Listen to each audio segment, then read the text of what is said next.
Lala, basta maano ka niyan. Uy, nagsisibak pa siya.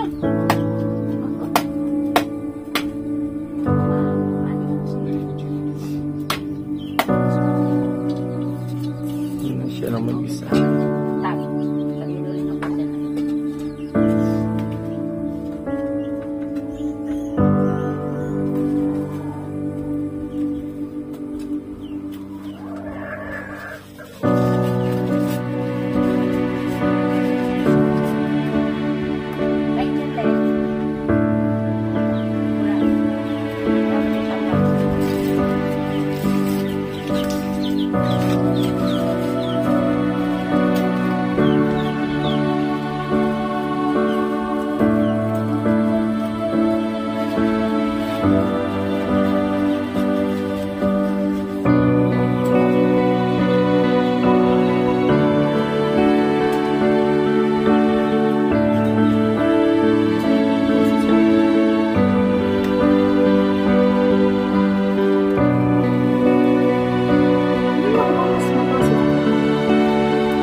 Ganun ba niya? Manawakan niya yung apoy ba?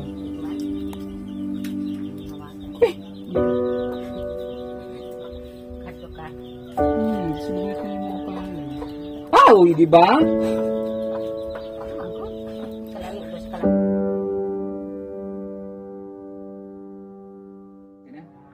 Isang magandang araw mga kababayan, mga lakotsera. Ito po muli si Madam Yula, ang inyong madamdaming lakotsera. Nandito tayo ngayon muli sa Negros Oriental, sa Barangay Tayawan, sa Bayawan City, Negros Oriental. Kung atin silang pinuntahan ulit, dito tayo ngayon sa bahay ni Renalyn at ni Nanay Nene, ni Lola Nene, para ating kumustahin ang kanilang sitwasyon dito sa kanilang bahay.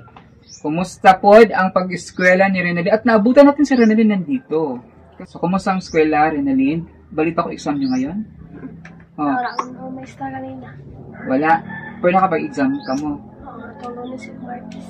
Itong Lunes of Martes, nag-exam. Ngayon, na second, third grading na. No? Third grading. Nakapasa ka ba nung ano? Kasi si Renalyn ay nung bago ako umalis pa po balik ng Davao, pinuntahan ko yung school nila. Kinumusta ko yung performance sa school, kinuha natin yung grades, kinumusta ko siya sa teacher nila. At merong sinabi si teacher na kailangan niya ng may project siya na hindi na ipasa. Naipasa mo na? Ano ba yung project na yun? Itong balay-balay mo, balasog tubig. Ipasan mo. Yung ba yung tahi-tahi? Itong tahi. Tahi. Tapos na yung tahi-tahi, naipasa mo na. Very good. Kasi yun yung sinabi ng teacher. Okay naman yung grades niya, pasado naman siya lahat ng kaniyang grades. Pasado yung, maganda naman yung ano mo. Kaya lang, meron kang i-improve dapat dun ha. Patong yung mga ubos, mga line of 7. Kasi may mga line of 7 siya. Kailangan mong i-ano yun, pagbutihin. So ngayon ay hindi ka na makapag-absent kasi meron ka ng baon araw-araw. Ha? Tapos, nakapasok ka ba nung, hindi nakaka-absent? Since nung pagpunta ko dito, nung mabigay na yung allowance, hindi ka na nang absent. Isa lang. Katonggi, lantan ko. Nilagnat siya. So, isang beses na siya naka-absent. So, dapat ganun ha? Nakabalo na po ni Shadow Adlaw, Nay. Kasi may balo na siya binigay ni Tita Minda. So, ngayon, ang suggestion namin, sa sunod mo na allowance, ang sabi ni Tita Minda, yung allowance mo ay kukunin mo na kay teacher para ma-motivate ka na papasok ka araw-araw. So, pagdating mo sa school, si teacher ang magbibigay sa iyo ng baon mo, 50 pesos a day. Okay? Tapos, nag-usap na kami ni teacher mo kung ano yung kailangan mo sa school, i-inform ako para ako na ang magbibigay sa iyo ng pang-project mo, ha? Si Tita Minda nagbibigay sa iyo ng allowance mo, ako ang nagbibigay sa iyo ng pang-project. Okay? Tapos, pag may magkailangan ka sa school, may project ito, may bibilhin si teacher ay magsasabi sa akin, kasi kung kailangan bilhin ng ganito, ipapadala ko na lang kay teacher kung ano yung bibilhin. Kahit nasa Davao ako, i-Gcash ko na lang kay teacher para ibigay sa iyo pambili mo ng project. Ha? Gano'n na lang? Salamat. Ha? Salamat. Para talagang wala na siyang dahilan para umabsent. Papasok talaga siya. Kahit sa ibang scholar natin, kay Marvel din, at saka ganyan na lang ang gagawin namin. Yun ang napag-usapan natin sa mga sponsors. Lahat ng mga pang-allowance nila sa teacher ibibigay para si teacher, doon na lang nakukunin sa teacher kasi para may motivation sila. Ma-motivate sila na mag-aral. Papasok ako kasi may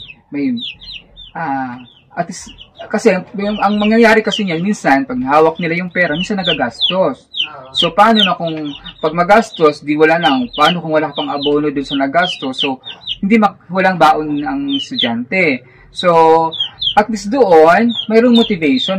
Aside sa, hindi naman sa papasok sila kasi may baon lang.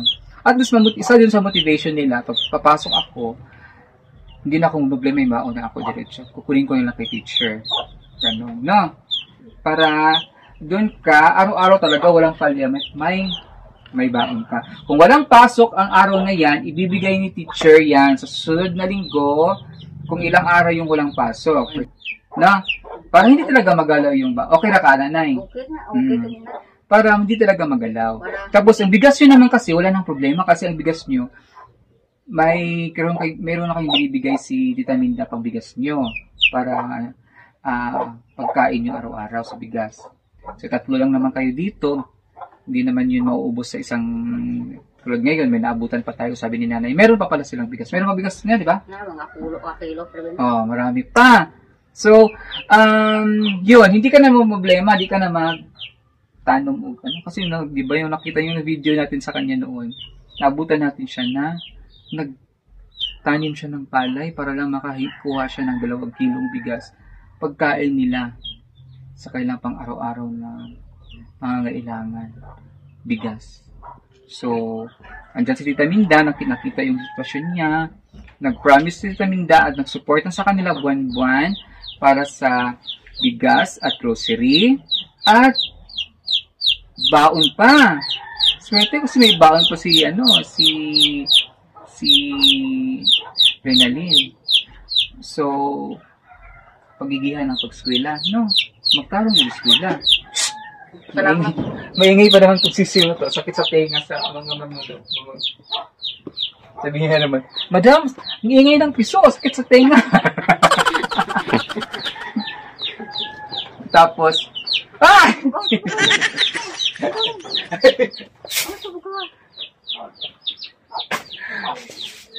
meron kaming may nag-interrupt sa amin.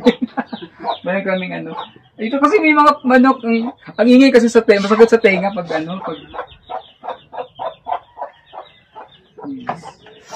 So, ayan, ang promise ni Renalyn? Sabihin kay sponsor.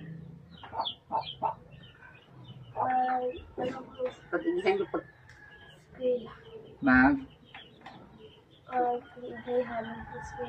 bigihan, mag-aral ng mabuti. No? Kasi, si Renalyn ay grade 6 na. Next school year, ano ka na? Grade 7. Oo.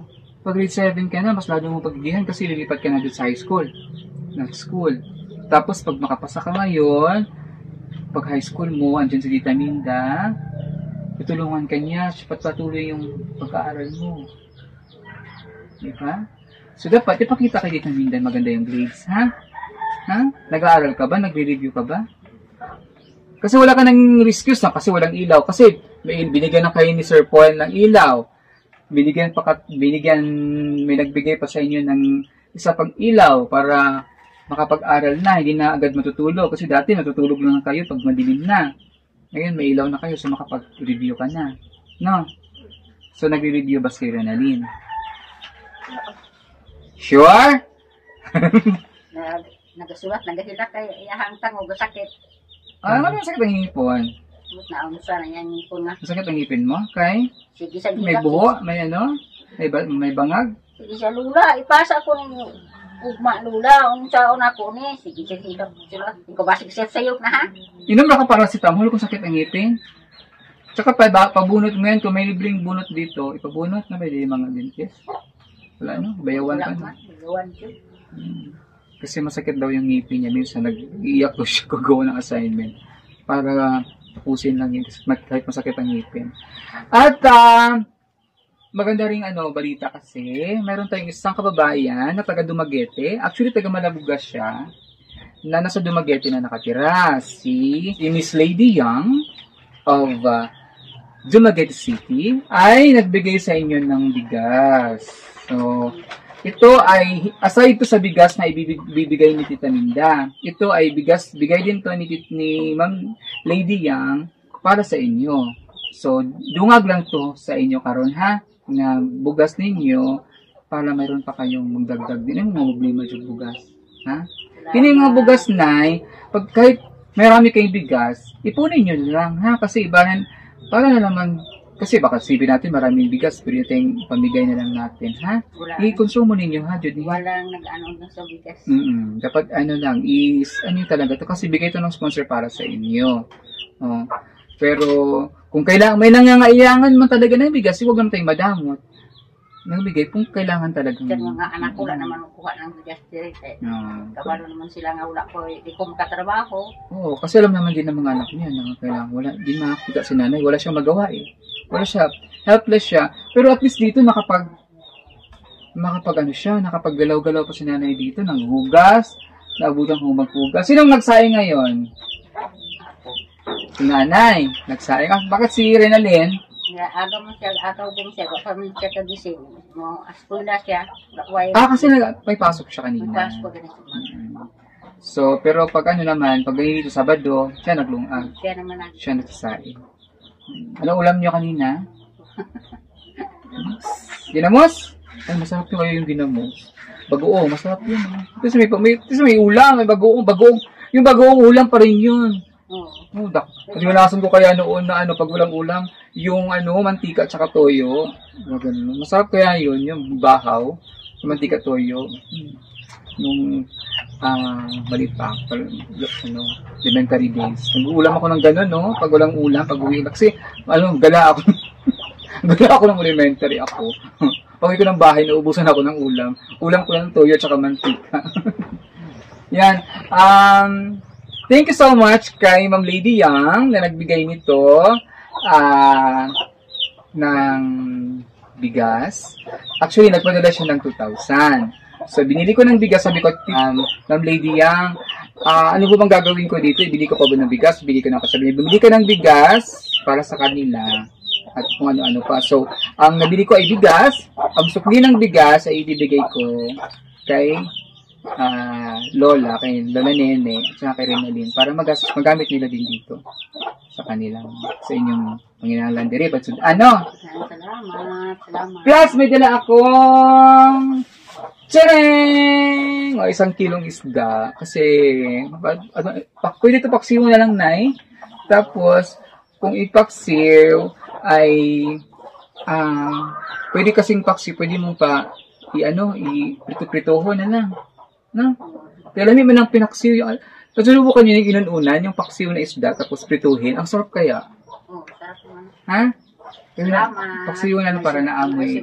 Naamoy sudan. Oo. Kita ko kasi doon may nagtitinda ng isda. Kaya palitan na lang tambang isda. Tapos, at least pagdating ko malinis ang bahay nila. Malinis sila. Kasi nang limpyo, si Renalyn. Si Lola Gyapon. Ako. Paano ka maglinis lang? Ginakap-kap lang kung may natira nga. Ganon. Ganon ni Lola. Mayroon, naman sa kilhit. Nakapakapa nila. Kasi pumasok pa si Richard, yung bunsong kapatid nito, ay sumama sa tiyahin. Sumama sa buko. So, huwag pabayaan si Lola. Pag Sabado, kasi walang pasok pag Sabado, ikaw maglinis din, no? Huwag iwanan si Lola dito mag-isa. Tapos, panatilihin malinis ang bahay, kasi ang bahay na malinis ay nakakaganda ng kutis. Para lang marime. Guba, basta malinis lang. Bahala guba, kahit Di bali ng sira, basta malinis. Kasi pag ang bahay na malinis, unang-una, bahay malayo ka sa sakit. Pangalawa, pag ang bahay na malinis, maaliwalas. Maganda sa paningin. Hindi gubot ba? Hindi, sa paningin. Masarap tingnan. Hindi magulo. Hindi magulo sa isip mo kasi malinis ang bahay mo. Tapos, ang bahay na malinis, nag-reflect yan sa katauhan ng tumitira. Kasi pag makikita mo yan, ang taong malinis sa bahay, malinis din ang budhi niyan. Malinis ang sa sarili yan. Kasi, nakikita mo, sa physical pa lang, sa bahay niya, ayaw niya ng marumi. Diba? So, malinis yan sa pamumuhay, malinis yan sa kanyang katawan, ganun yan. Makikita, magre-reflect ang bahay na madumi. Magre-reflect yan sa ugali ng tao. Siguro pag bahay mo madumi, yung tao na to, marumi siguro sa sarili, whatever, marumi ang lahat, basta. Kasi iba kasi yun kaya nga sabi nila, cleanliness is next to godliness. Cleanliness is next to godliness. Sabi nila. Di ba, Nay? Oo. Di ba, Renalyn? Sa dili ko kakita, pero dili mo kapanglimpyo sa balay Hindi daw kaya ni nanay, hindi niya matiis na marumi ang bahay niya kasi hindi siya nakakita. Kahit ako. Sir Paul, ganun din. Ayaw din niya ng malinis. Marumi na bahay. Gusto yun, kailangan malinis. Kasi pag nakasanayan mo na yung ginagawa mo yun, hindi na yun mabigat sa'yo. Parang kulang na yung araw mo, kulang yung ginagawa mo pag hindi mo yun magagawa. Parang may kulang. Hindi kompleto. So, hanggang sa masanay ka. Maganda din yun. Maganda naman yung kasi ako may pagka-OC ako. Over-compulsive, parang ganun.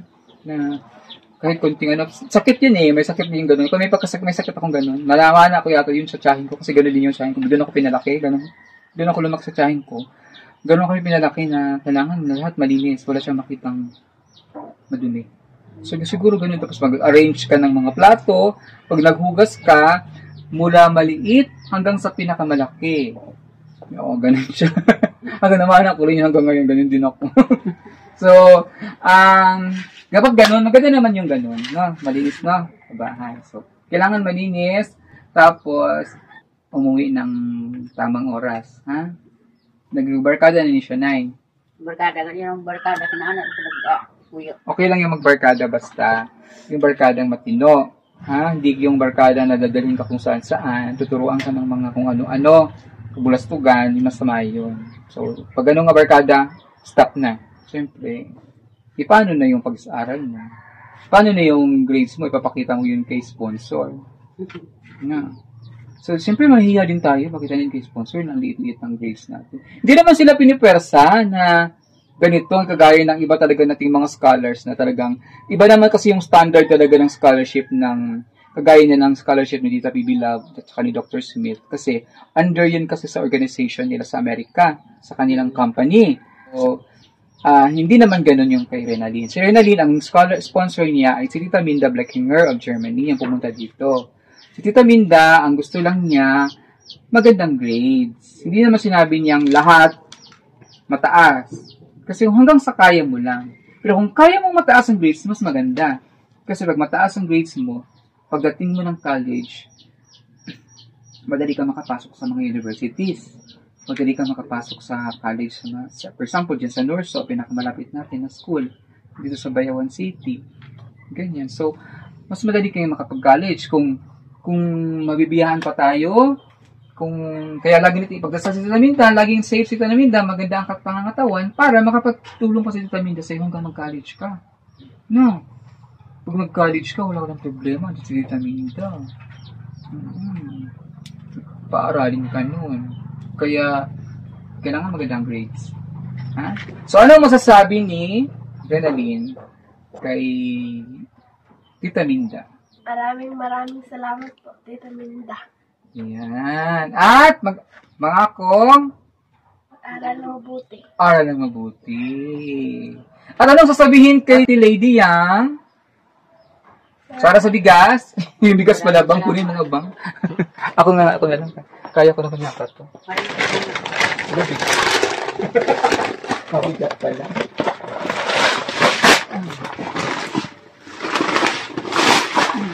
Ayan. Premium rice, maganda yan. Kasi bago ko ito binili, chinek ko talaga yung bigas niya. Ang ganda. Long grain. So, ayan yung bigas. At, syempre, yung sukle. 1/4 kasi itong bigas. So, meron pang 600 natira sa pinigay ni Ma'am Lady Yang. Okay, 1, 2, 3, 4, 5, 6. Bigay ko to kay nanay, kay Lola, ha? Ito la, ang ano la, oh. Ang sukli yan sa binigay ni Ma'am Lady Yang. Ang sukli din sa So, sa may mastorya ni Renaline kay Ma'am Lady Yang. Maraming salamat sa binigay niya ng bigas. At? Sa pera. Ayan, thank you. Hindi nanay, anong sasabi ni Lola kay Ma'am Lady Yang? Daghan kayong salamat sa ayuda ng maabot na mo karon. Nasa buga sa kwarta. Daghan kayong salamat. Magsalamaton ka ayo kung mag-ampo lang kami nga mabubuan mo daghang grasya para makatabang ka sa mga kalisod mo sa panabuhi. Amen. So, ayan. Thank you so much kay Ma'am Lady Yang kasi Ma'am Lady Yang, isa din yan sa ating avid supporter and ng Pugumbero team. Lalo na sa atin, kasi nakita niya yung sitwasyon natin dito sa Negros. Yung video ni Renaline. At saka yung mga tinulungan din natin mga bata last Christmas, nagbigay din siya doon ng mga, hindi ba pumunta kayo sa Christmas natin doon? Pabili noon ng mga laruan at pagkain. Maraming salamat kay Ma'am Lady Yang sa kanyang napakatabang puso para sa ating mga babayan dito, lalo na dito sa Negros Oriental. Thank you so much, Ma'am Lady Yang. At hindi lang sito, kasi tumutulong din si Ma'am Lady Yang kay Renz din sa Mindoro. Ayan, maraming salamat kay Ma'am Lady Yang. At we're always praying for you sa maraming blessings pang darating sa buhay ninyo, sa inyo, sa buong pamilya ninyo. Ayan. Thank you, Ma'am Lady Yang. And of course, kay Tita Minda, anong sabihin ninyo kay Tita Minda? Maraming salamat sa binigay niya sa nabaon sa akin. Hindi lang baon, pati grocery tsaka bigas din. No? Kaya sabihin mo, thank you, Tita Minda. Thank you, Tita Minda.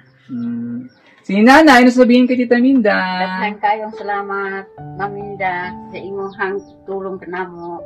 Kana ingon ani pait kaayo ni buta, di nang katrabaho. Ug mapasalamat pud ako nga naa ka. Nakatabang namo. Ug mapasalamaton ako ni Madam Yula. Kay kung wala ko siya, di man mi ka wala ka nakahibalo nga ingon ani ang sitwasyon namo. Daghan kayong salamat, Ma'am Minda. Ug mag-angko mo sa kanunay nga maayo paglawas para nga kanunay kay makatabang namo. Yes, si Lola. Thank you din, Lola, sa imong inspirasyon. Kasi inspiration to sa mga nanonood na kahit gaano kahirap ang buhay, huwag mawala ng pag-asa. Kasi may Diyos naman nakatingin. Naiyak tuloy ako sa parang nakakataba din ang puso kasi totoo yan. Wala rin naman ako dito kung di ako ginamit ng Diyos para ako ang maghatid ng tulong sa kanila. So, kahit malit na bagay, malaking tulong na sa akin sa charity vlogging ko na. Meron tayong makikitang ganito na nanutulungan ng mga kababayan natin. Hindi talaga ako iyakin, pero ang iyak ako. Salamat, Nay, sa inspirasyon. Kasi, namin nakakita ba sa inyong sitwasyon din sa kalisod sa kinabuhi, wagod mo, wawad ang pag-asa, no? Hindi mawala ng pag-asa. Nay? Totoo? Totoo naman. Hello, so, thank you sa lahat ng mga sponsors na tumulong sa ating mga babayan dito sa Negros Oriental, sa buong Pugumbero team, lalo na dito sa Negros Oriental. Kahit yung mga scholar natin dito sa Pugumbero team scholars, si Renaline, si Marvel, yung mga natulungan natin dito sa Negros, hindi lang sila noon pa na marami natin natulungan. Hindi bumitaw ang mga sponsors hanggang ngayon, patuloy na tumutulong at sumusuporta sa Pugong Biyahero Team. Thank you so much sa aming nanay na si Tita PB Love na walang sawa ding tumutulong sa atin dito at nagpapatuloy ng tulong. Please like and share, subscribe Tita PB Love's YouTube channel because it's one way of helping the Pugong Biyahero Team kasi ang kita ni Tita PB Love ay tinutulong niya rin sa ating mga charity sa Pugong Biyahero Team. Maraming salamat kay Nanay at kay Renalyn. Salamat. Amping mo diri permi ha. Amping permi kay Grabe na ron perting inita. Grabe, sobrang init dito sa Negros Oriental. Hindi pa kami inulan. Kasi El Nino, dahil nga sa El Nino, walang ulan-ulan na. Makikita mo yung mga dahon dito, puro brown na. So maraming salamat sa lahat-lahat. Viewers and subscribers walang sawang sumusubaybay at tumatangkilik sa ating mga videos. Please like and share my video. Click the notification button ng ating YouTube channel, Madam Yula. At malaking tulong ito sa pag hindi nyo pag-skip ng sa kahit pang-nanonood nyo sa ating videos. Malaking tulong ito sa amin, sa ating mission sa charity works natin sa Pugong Biyahero Team. Thank you so much! At thank you din sa aking cameraman ngayon, si Ibar. Bang, thank you bang!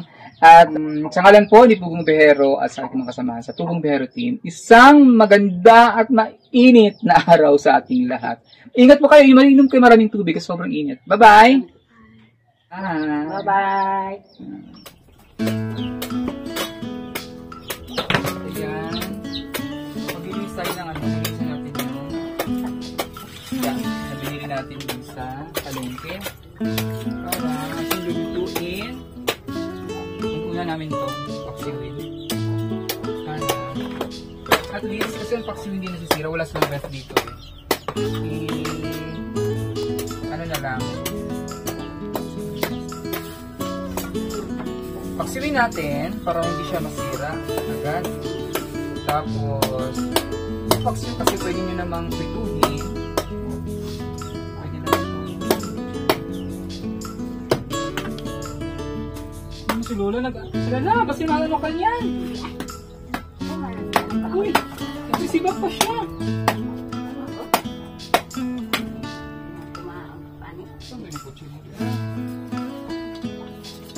Hindi siya lang mag-isa.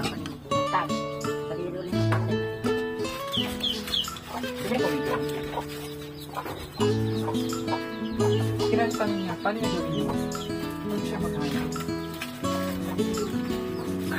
Kanyang kapangan lang niya.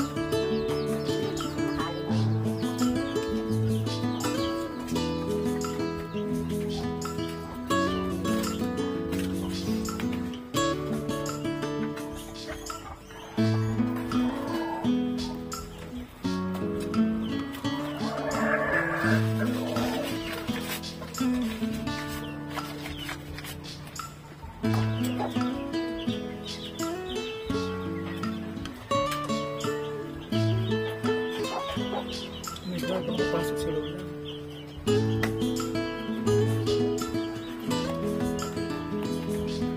Pwede na ako pa mas mapasok ka. Pasok. Ang galing ni Lola. Sana yung lang ko aning kay. Wala may laing tubo. Ano yan? Plastic.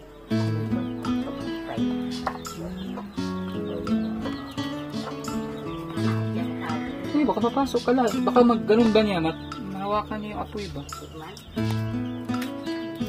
Eh! Sinulit na yung mga pangalan. Wow! Di ba? Kalayo, dos kalayo. Hawakan niya yung kalayo.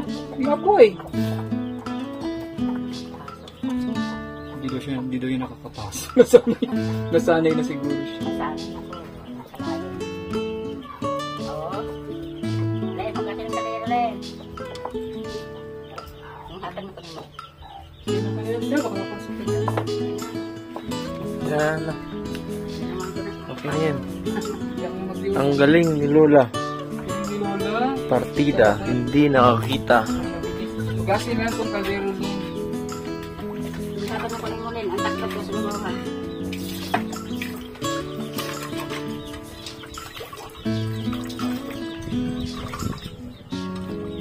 gagawin kong inuunan? Padaanin mo si Lola rin. Alam ka na. Kami din, wala namin. Nakapalit niya. Nakukunan ko ng usahan. Ngayon, mabilis. So, ayan mga kababayan, ang ating cooking. At saka pag, Lola, pakatira niyo kung paano ang bulag. Lingas ng kaapoy para maghaling baw kaapoy. Si Lola Bulso, lalasayin na ikapasanan, walang paningin. Pero kaya niyang maglingas ng kaapoy. At syempre siya rin. Thank you and bye!